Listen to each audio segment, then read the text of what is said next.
Praise the lord, హల్లెలూయా. దేవుని నామానికి మహిమ కలుగునుగాక. ఈ 3 దినాలు మీకు వాక్యాన్ని అందించలేకపోయాను, ఎందుకంటే వేరే ప్రాంతానికి వెళ్ళి రావాల్సి వచ్చింది. కాబట్టి మరి ఇదేనా మన దేవుని వాక్యాన్ని ధ్యానిద్దాం.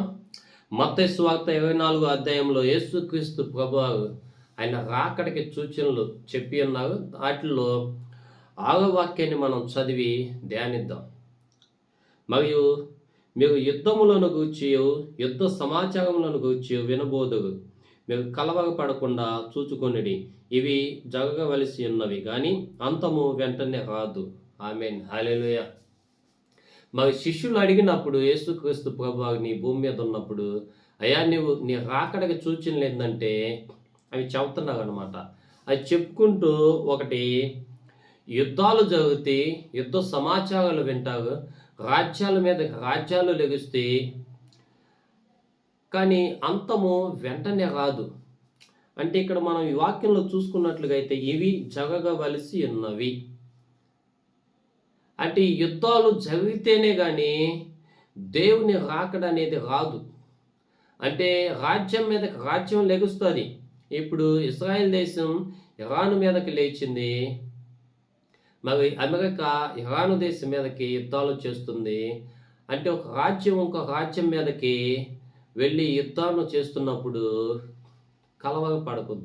కలవరపడొద్దు. ఎందుకంటే యేసుక్రీస్తు ప్రభువారు చెప్పినట్లుగా జరుగుతుంది, జరిగిద్దంతే.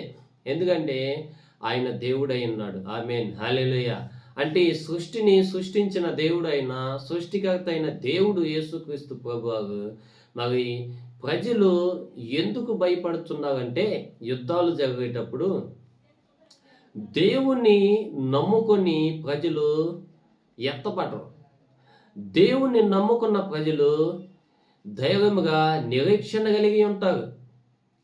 ఎప్పుడు చనిపోయినా కానీ, ఒకవేళ మిస్సైల్స్ మిస్ అయ్యి ఒక రాజ్యం మీదకి పడినా కానీ, అక్కడ చాలామంది ప్రజలు చనిపోయినా కానీ మరి రక్షణ పొందుకోకపోతే దేవుని రాజ్యానికి వెళ్ళలేరు. రక్షింపబడి ఉంటే దేవుని రాజ్యానికి వెళతారని దేవుని వాక్యం సెలవిస్తుంది. కాబట్టి ఇవి జరగాలి యుద్ధాలు.